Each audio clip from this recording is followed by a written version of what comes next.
Tonight, something significant unfolded quietly across Europe, and the majority won't notice until the landscape has already transformed. A major central bank has indicated it aims to strengthen its reserve position dramatically, and the consequences extend far beyond just gold. They extend into fiat currencies, global supply networks, and an emerging geopolitical strategy that might unexpectedly revalue silver when least anticipated. Before diving further, a quick request. My data shows a large portion of you view every video without subscribing. If you'd like me to continue challenging repetitive, unoriginal material and delivering these in-depth analyses, please subscribe and leave a short comment, something as simple as John AG here.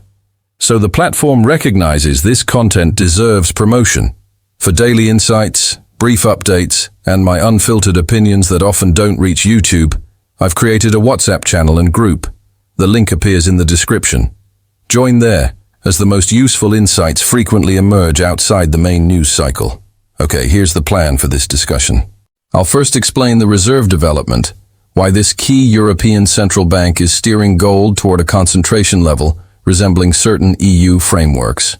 Next, I'll link it to another seemingly disconnected event involving Taiwan tensions, silver dynamics, and Latin American pathways. But they form part of the same broader framework. Toward the conclusion, I'll reveal the single most critical indicator to monitor, showing whether this is merely an initial step or a genuine systemic pivot. We must begin with the market action, since that's where true sentiment surfaces before official stories emerge. Right now, as I record, longer-dated yields have softened slightly, the dollar index is weakening, and risk markets aren't cheering. Stocks are mostly lower, with tech under extra pressure. Gold is surging strongly today. Silver has been volatile and erratic, enough to unsettle short-term traders, while energy sectors are gaining traction. Copper holds steady, oil is supported, and natural gas is exhibiting its typical pattern of quiet periods followed by sudden sharp moves. Don't get fixated on the figures themselves. They're merely the surface layer.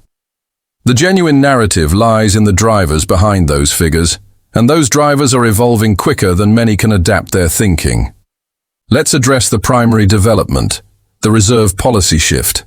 A prominent European central bank, one that has consistently accumulated bullion, has now approved a strategy permitting up to approximately 150 additional tons of gold acquisitions.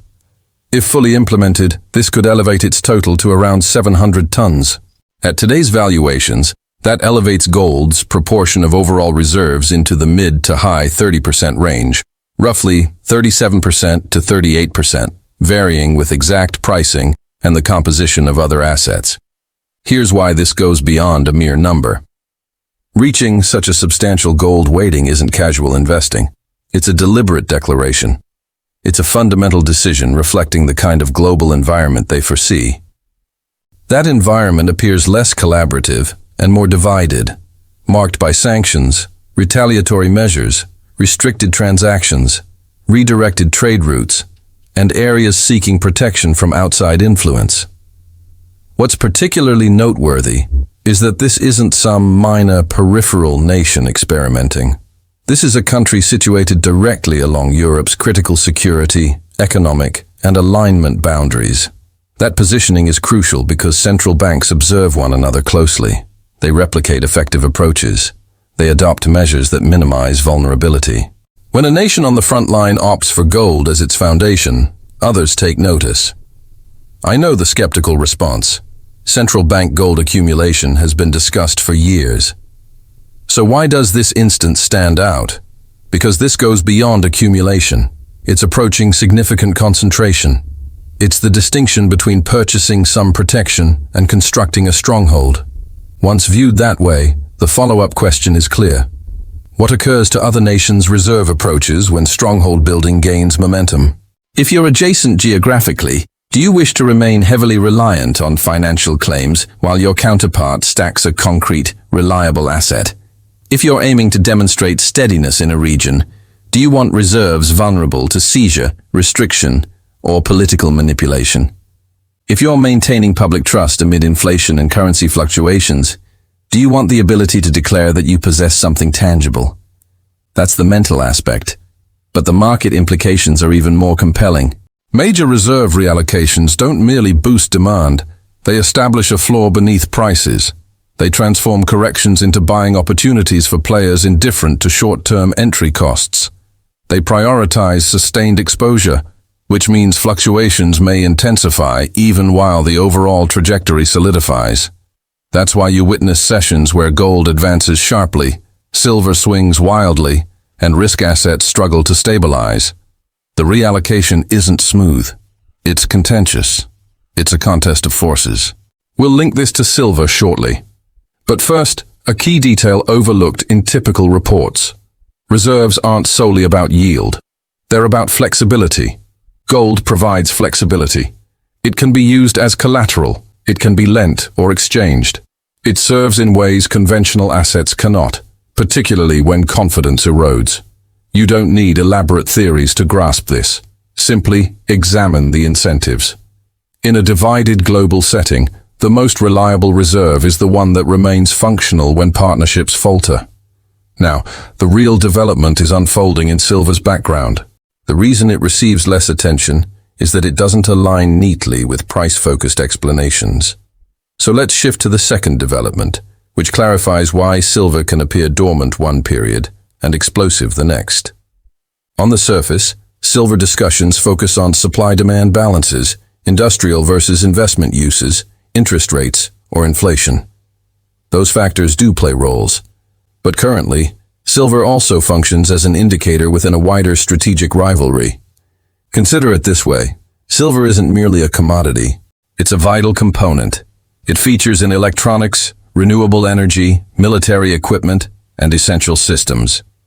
When major powers prioritize durability, they examine the full supply chain, extraction locations, refining sites, transportation methods, guarantees, payment mechanisms, and the underlying currency framework. That's where Taiwan fits in. Taiwan isn't just a potential conflict zone. It's a critical hub. A hub for cutting-edge production, chip manufacturing, strategic partnerships, and the larger debate over who sets trade and security norms going forward. The concerning development for attentive observers is that leading powers are constructing backup frameworks. These are operational plans that endure crises, not theoretical ones. Plans effective when shipping slows, payments face barriers, paths are interrupted, or pressures mount. In such planning, Latin America gains outsized relevance. Why? Because it can secure pathways, transit options, refining capabilities, resource availability, and influence in global bodies. It can serve as the pivotal area determining whether alliances strengthen or splinter. Once you recognize that, the repeated focus on certain documents, statements, and diplomatic efforts makes sense. It's not primarily about daily pricing. It's about pathway dominance, institutional sway, and credibility. To keep this concrete, consider a straightforward illustration. If a nation seeks broader acceptance for its positions, territorial or otherwise, it requires support. It needs endorsements. It needs allies prepared to repeat its positions. One method to foster that is through economic relationships that generate reliance. Funding, projects, commerce agreements, facilities, transport initiatives, these create motivations for cooperation. So when Latin America faces intense engagement, view it not just as resource access, but as pathways plus influence, and silver re-enters here. When pathways and backup systems evolve, the actual movement of key materials shifts. When physical movements change, differentials adjust, markups fluctuate, stock behaviors alter, and often the price reaction appears last because underlying adjustments occur first. That's why relying solely on spot prices can mislead. To understand the reality, observe intermarket connections. Monitor the gaps between pricing points and actual demand locations. Track motivations for relocating material across borders. In times like these, arbitrage can transition from purely economic to politically influenced. The transaction may appear viable theoretically, but material stays put due to stockpiling, logistical limits, policy uncertainties, or elevated true costs beyond simple transport fees. When that occurs, conventional strategies fail. Let me insert a rare personal note here, as it fits this precise context. If you're interested in practical silver strategies, genuine examples of wealth accumulation, intelligent positioning, or metals as a broader approach, there's a dedicated channel linked in the description. Visit and subscribe to catch those real-life breakdowns. They provide different value than technical analysis. Returning to the core discussion. When you combine a gold concentrated reserve adjustment in Europe with backup framework development linked to Taiwan risks and Latin American pathways, one central theme emerges. Nations are repositioning for an era of diminished trust. That theme produces outcomes. First, gold reclaims its role as a reserve foundation, not out of sentiment, but because it performs reliably in a fragmented environment. Second, silver grows more reactive to disruptions, given its position at the crossroads of strategic supply and industrial requirements. Third, price swings intensify as financial markets attempt to value a world growing less accommodating to paper claims. Now, let's explore reading silver without falling for distractions. One reliable signal is the behavior of differentials across key trading hubs. Consider the contrast between where paper establishes benchmarks and where actual demand manifests. When those gaps expand or contract, and when they move in particular ways relative to the price direction, it can indicate control dynamics. Is genuine consumption drawing material, or is paper liquidity driving momentum? This area receives superficial coverage, so let's delve further. If silver advances and physical premiums in demand-heavy regions also climb, that's a distinct environment from silver rising while premiums drop. The former suggests genuine constraint. The latter may indicate a paper-led advance rather than physical strength. Likewise, if prices decline but premiums remain elevated, that's not necessarily negative. It can signal persistent underlying interest preventing physical easing. The goal isn't idolizing a single metric, it's avoiding deception by isolated data. And now we can reconnect to the narrative. Central bank actions reshape the entire metals environment. They influence confidence in paper gold and alter how drawdowns are perceived. If sovereigns pursue gold concentration, gold evolves from asset to strategic instrument. When gold functions as a strategic instrument, silver, tied through investor sentiment, material flows, and risk management, can follow similar patterns, but with amplified movements. That's the framework. Now let me simplify for those who prefer reasoning over excitement. If you retain only one insight from this entire analysis, let it be this. Markets rarely shift precisely when news breaks. They shift when positioning, directives, and sentiment converge quietly in advance. The announcement merely authorizes the trend already underway. So when gold surges while the dollar weakens and equities hesitate, don't simply note gold's strength. Question: what type of environment gold is currently valuing? Because it's responding to a pattern, not an isolated event. Governments expending beyond acknowledged levels, central banks readying for divisions they avoid detailing publicly, and investors gradually acknowledging that previous norms may not return unchanged.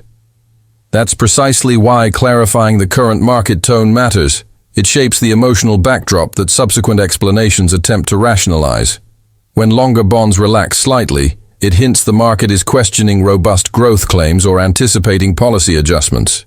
When the dollar retreats simultaneously, global capital shows less enthusiasm for cash havens.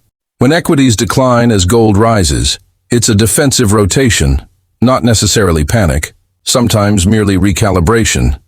But persistence signals shifting preferences, and preferences drive everything. Silver's conduct offers the overlooked clue, because many expect it to mirror gold precisely. It doesn't. Silver is dual-natured, part monetary sentiment, part industrial necessity. It responds to dual pressures. During anxious periods, silver can decline even as gold advances, since it's categorized with cyclical assets. Then, post-panic, it rebounds sharply, because real-world demand persists regardless of screen color. Firm energy markets add complexity. Oil and gas aren't simple commodities. They represent input costs, inflation signals, geopolitical tools, If energy strengthens while currencies weaken, the inflation-defeated narrative weakens. That matters because once real yields lose appeal, tangible assets regain favor. Here's the promised key insight. The reserve development and Taiwan-related story appear independent. They aren't. Both concern protection. And protection has become the priority. Revisiting the reserve policy, the figures seem theoretical until translated into actions. A central bank authorizing up to 150 tons more isn't committing to immediate purchases. It's establishing capability. It signals authorization, resource channels, and institutional commitment. That alters expectations. Expectations drive trend continuation. Consider a basic framework. Picture reserve officials with three categories: liquidity, security, autonomy. In calm times, liquidity prevails. In divided times, autonomy gains priority. When autonomy rises, assets immune to seizure, restriction, or devaluation become preferable. Gold lacks counterparty risk. That's its core advantage. When bullion constitutes a larger reserve portion, it simultaneously lowers dependence on foreign policies and bolsters internal credibility. The internal aspect is frequently ignored. Citizens may ignore reserve data, but they experience currency value, reliability, and price-wage dynamics. When leaders accumulate hard assets, they communicate readiness. Readiness spreads. If one regional player prepares, others question what it knows. That's when imitation accelerates. That's why gold can advance quicker than anticipated. The incremental purchaser isn't always a retail trader following trends. Sometimes it's a discrete entity focused on avoiding delay, rather than timing perfectly. A subtle but vital point. Discussions about slowing central bank purchases often emphasize tonnage rather than value. Tonnage affects physical supply, but value influences signaling strength.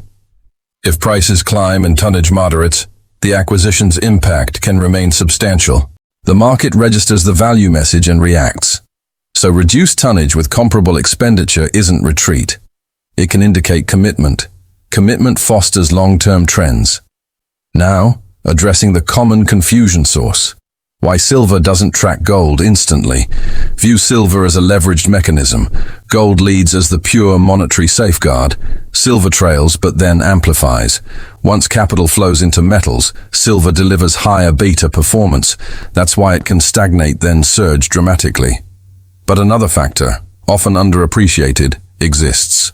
If industrial consumers perceive threats, delays, policy interruptions, root issues, they secure supplies proactively. They build stocks, they lock agreements, they accept higher costs. This buildup doesn't immediately reflect in spot levels. It appears in differentials, delivery conditions, and material redirection, which reconnects to Taiwan and Latin America. Most discuss Taiwan as all-or-nothing conflict. Reality operates in probabilities and preparation. Even modest risk perception alters conduct because supply chains detest uncertainty. They pursue alternatives. Alternatives require new pathways, new facilities, new collaborators. When alternatives become strategy, Latin America emerges as key territory. Why? Because it can function as connector, safeguard, or contested space, depending on who develops infrastructure and dictates financing. Facilities, harbors, transport links, energy projects, communication networks, these transcend development. They represent influence. Influence decides authority in crises. Here's the uncomfortable reality.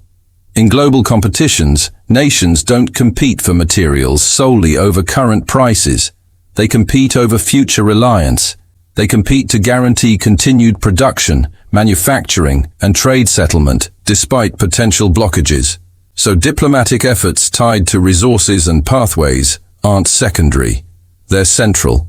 Silver acts as a visible indicator because it features in numerous essential applications. It's the type of material ignored until scarcity emerges. By scarcity, it's often too late. That's why I urge focusing on continuity structures rather than spot charts. A continuity structure contains 4 elements. First, diplomatic ties, pacts, recognition, support, partnerships. Second, transportation, facilities, routes, bottlenecks, coverage. Third, materials and conversion, extraction, refining, manufacturing. Fourth, transaction systems, currencies, payment platforms, settlement mechanisms, security. When these elements synchronize, a nation achieves strategic durability. When misaligned, vulnerability increases. Here's the insight. Markets are beginning to incorporate these elements, realigning. Initially, tension appears not in headline prices, but in divergences between supposedly linked markets. When linkages weaken, divergences speak.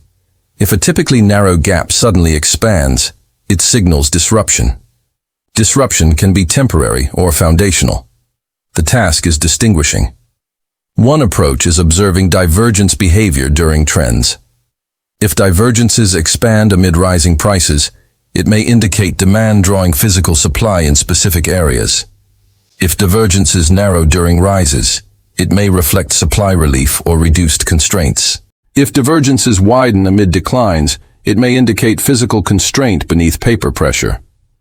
None is infallible, but superior to speculation. Now, potential paths forward. People always seek outlooks. Path 1. Reserve adjustments proceed discreetly. Gold maintains upward bias.